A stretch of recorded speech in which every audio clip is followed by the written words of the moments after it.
Hello friends, good morning. Welcome back to my channel. मेरे channel Anita home life style में आप सभी का स्वागत है। तो आज मैं आप लोगों के साथ में शेयर करने वाली हूँ अपने फ्रिज की डीप क्लीनिंग। साथ ही शेयर करूँगी आपके साथ में कुछ क्लीनिंग टिप्स।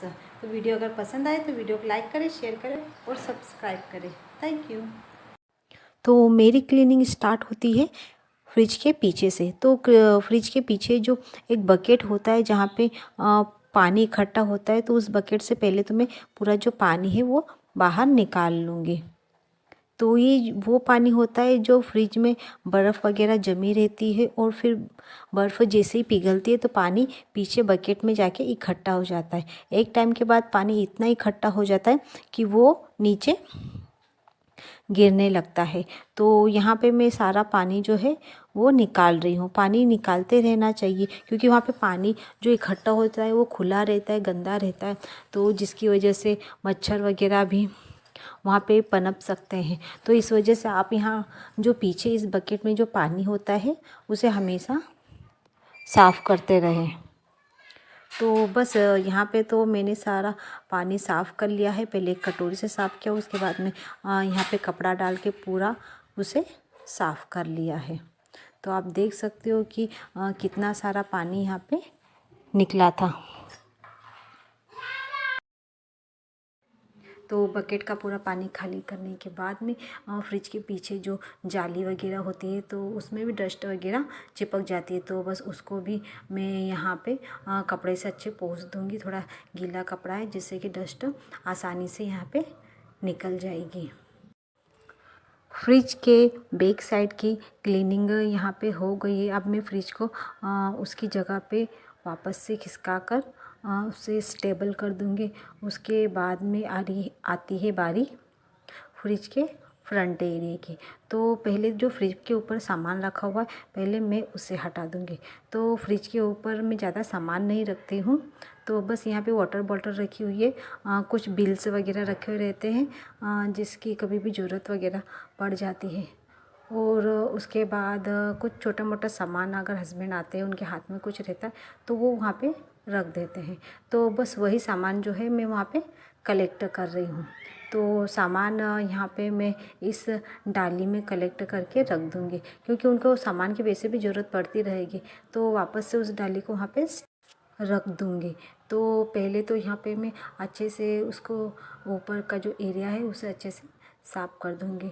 तो डस्ट तो होती ही रहती है क्योंकि ऊपर का एरिया है और फिर सामान भी कुछ ना कुछ रखते निकालते रहते हैं।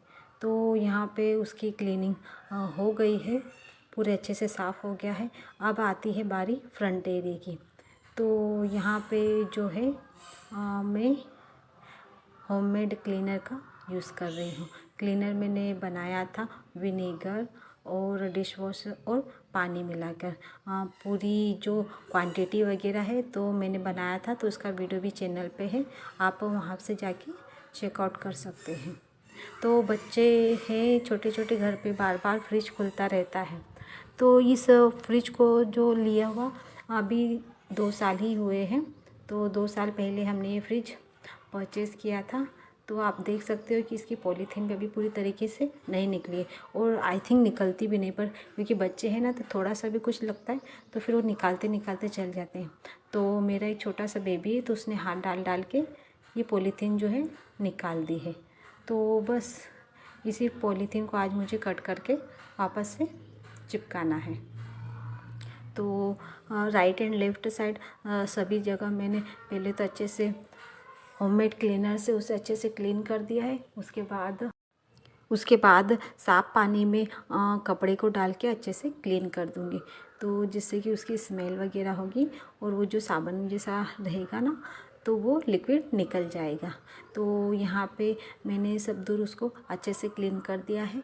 तो ये आप देख सकते हो कि जो पॉलीथीन है ये निकल रही है, पर मैं इसे निकालना नहीं चाहती क्योंकि चीज़ें जितने आप कवर अप रखोगे, जितने अच्छे से संभाल के रखोगे तो वो ज़्यादा सर्विस देती है। तो बस यहाँ पे मैं पूरी पॉलीथीन नहीं निकालूंगी, जितनी निकल गई है उसे बस कट कर दूँगी। तो यहाँ पे कैंची से मैंने सबको कट कर दिया है और वही कॉर्नर पे मैंने टेप लगा दी है। तो पहले भी ऐसा हुआ था तो तब भी मैंने ऐसे ही टेप लगा दी थी क्योंकि बच्चे हैं तो बच्चों को बस हाथ में कोई चीज़ आ जाती है तो बस निकालना उनका शुरू हो जाता है। तो जितने दिन चला सकते हैं उतने दिन मैं इसको चलाऊँगी।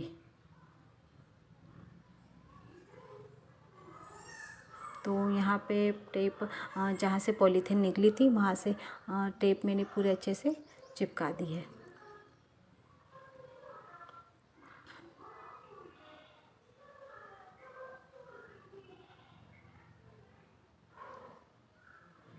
तो टेप भी लग गया है, बाहर की क्लीनिंग अच्छे से हो गई है। तो अंदर के जो कांच वगैरह थे, जो रेक वगैरह थी, तो वो मैंने निकाल के पहले ही वॉश करके रख दिए हैं और वो धूप में सूख रहे हैं।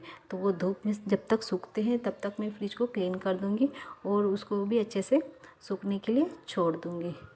तो आप देख सकते हो कि अंदर से फ्रिज कुछ ऐसा दिखाई दे रहा है। तो सबसे पहले मैं ये जो यहाँ पे आइस जमाते हैं इस एरिया में, तो पहले मैं यहाँ पे थोड़ा पानी है तो पहले उस पानी को अच्छे से साफ़ करूँगी और उसके बाद में जो क्लीनर है उसका यूज़ करके उसे क्लीन करूँगी। तो क्योंकि बर्फ़ पिघल गई थी तो सब पानी वहाँ पे ठहरा हुआ था, तो पानी को पहले अच्छे से पोंछूँगी, उसके बाद में क्लीनर से उसे साफ़ करूँगी। क्योंकि मैं रेगुलर बेस पे इसकी अच्छे से क्लीनिंग करती रहती हूँ और हमेशा ही डीप क्लीनिंग वगैरह ही करती हूँ, तो जिससे कि इसमें कहीं पे भी कॉर्नर वगैरह में किसी भी तरीके की कोई गंदगी नहीं है। तो मैं बस कपड़े से ही साफ़ करती हूँ तो ये क्लीन हो जाएगा। लेकिन अगर आपका फ्रिज ज़्यादा गंदा है तो आप क्लीनिंग टूल्स वगैरह का यूज़ करके अच्छे से क्लीन कर सकते हो। तो ये जो होममेड क्लीनर है तो ये भी अच्छे से वर्कआउट करता है। आप कहीं पे भी अच्छे से क्लीन करो तो ये अच्छे से क्लीन हो जाता है।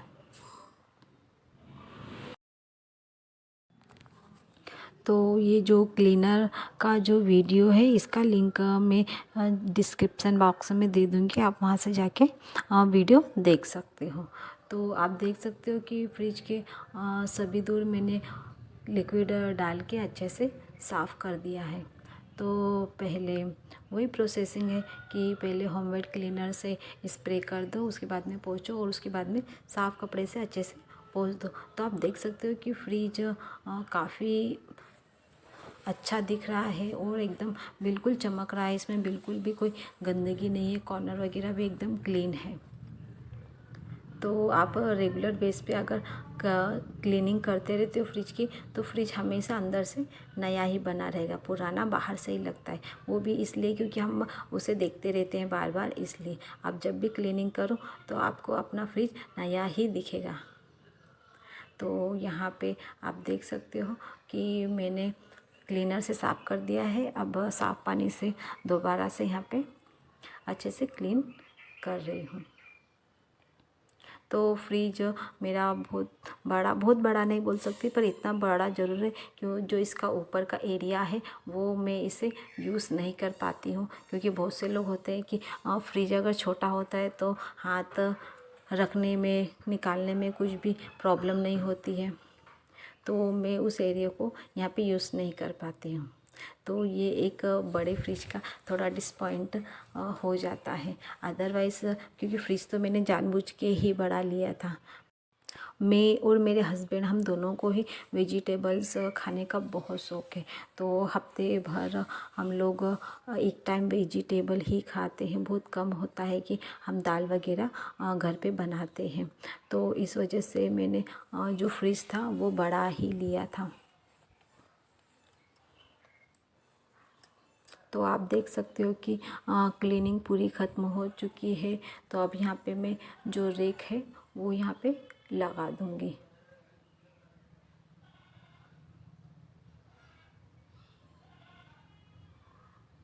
तो रेक वगैरह निकालने में थोड़ा टाइम लगता है क्योंकि प्लास्टिक कंटेनर है और ये वो कच्चा वाला प्लास्टिक है। तो जैसे अगर आप ज़्यादा हार्डली अगर इसे निकालते हो तो टूटने के भी चांस वगैरह रहते हैं, तो निकालते वक्त थोड़ी सावधानी रखनी पड़ती है। लगाते वक्त भी थोड़ा देखना पड़ता है, क्योंकि ये जो है ना इनके ग्लास हमें कहाँ पे कौन सी रेक वगैरह लगानी है तो उसमें थोड़ा देख कर लगाना पड़ता है।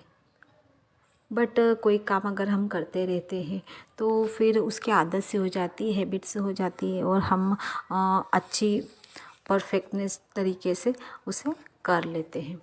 तो यहाँ पे जैसे जैसे रेखा मेरे हाथ में आ रही थी तो वैसे मैं लगा रही थी। ऐसा कोई था नहीं डिसाइडेड कि ऊपर से लगाना स्टार्ट करना है कि नीचे से लगाना स्टार्ट करना है। जैसे बकेट में रखा हुआ था तो बस वैसे की वैसे मैं निकाल के लेके आ गई थी। तो जैसे जैसे रेक मेरे हाथ में आ रही थी तो बस वैसे वैसे मैं यहाँ पे इन्हें लगाए जा रही थी। तो कहीं कहीं पे हल्की पानी की बूंदें वगैरह थी तो बस उसे अच्छे से कपड़े से साफ़ करने के बाद में रेक मैंने लगा दी थी। आप कोई भी काम करो तो विदाउट एनी डिस्टरबेंस अगर करते हो तो काम जल्दी हो जाता है, अच्छे तरीके से हो जाता है। तो बच्चों को तो मैंने सुला दिया था तो इस वजह से काम थोड़ा मेरा इजी हो गया, बार बार उनको देखने जाना नहीं पड़ा। तो कभी भी अगर मुझे कोई ऐसे ज़्यादा टाइम के लिए अगर कोई काम करना होता है तो बस ऐसे ही मैं उनको पहले सुला देती हूँ, उसके बाद में ही अपना कुछ काम होता है तो करती हूँ।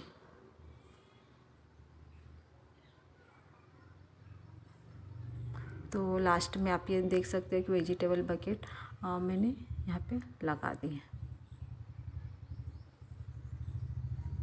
तो फ्रिज मेरा अच्छे से सेट आउट हो गया है। तो ये कुछ ट्रे हैं जो आइस क्यूब जमाने के लिए और एग वगैरह रखने के लिए है। तो इन्हें मैं अभी यहाँ पे आइस एरिया में ही रख दूँगी। और देखिए आप यहाँ पे लाइट भी चली गई है तो फिर मैंने वैसे ही शूट किया था। तो इसका ओवरऑल जो लुक है जो मैं आपको दिखाना चाहती थी, तो अब तो लाइट चली गई है तो उसके बाद में ही मैं इसे शूट करूँगी। फ्रेंड्स देखिए तो क्लीन होने के बाद में फ्रिज कैसे दिखाई देता है। तो ये है मेरा फ्रिज, ये इसका साइज़ है और आप देख सकते हो कि अंदर से ये कैसे दिखाई दे रहा है। तो आप देखिए कितना क्लीन, कितना साफ़ लग रहा है, एकदम ऐसे लग रहा है जैसे कि अभी नया खरीदा हो। तो ये है आइसिंग एरिया, यहाँ पे ये है ट्रे जिसमें पानी जो है इकट्ठा होता है। उसके बाद यहाँ पे 3 कांच की रेक रखी हुई है। आप देख सकते हो कि इन रेक पे मैंने कोई फ्रिज मेट नहीं बिछाई है। तो मुझे ऐसा लगता है कि फ्रिज मेट बिछाने से क्या होता है कि कूलिंग कम होती है। तो शायद मुझे ही ऐसा लगता है। आपको इस बारे में क्या लगता है कमेंट करके ज़रूर बताइएगा। यहाँ पे एक टिप मैं और देना चाहूँगी कि जब भी आप वेजिटेबल या फिर कुछ सामान रखते हो तो किसी बकेट वगैरह का यूज़ करा करो। तो वेजिटेबल अगर हम डायरेक्ट रखते हैं तो क्या होता है कि सब्ज़ी उस पर चिपक जाती है और ये फ्रिज जल्दी से जल्दी गंदा होने लगता है। नेक्स्ट टिप ये है कि आप जब भी फ्रिज को खोलें तो उसमें थोड़ी थोड़ी क्लीनिंग करते रहें जिससे फ्रिज गंदा नहीं होगा।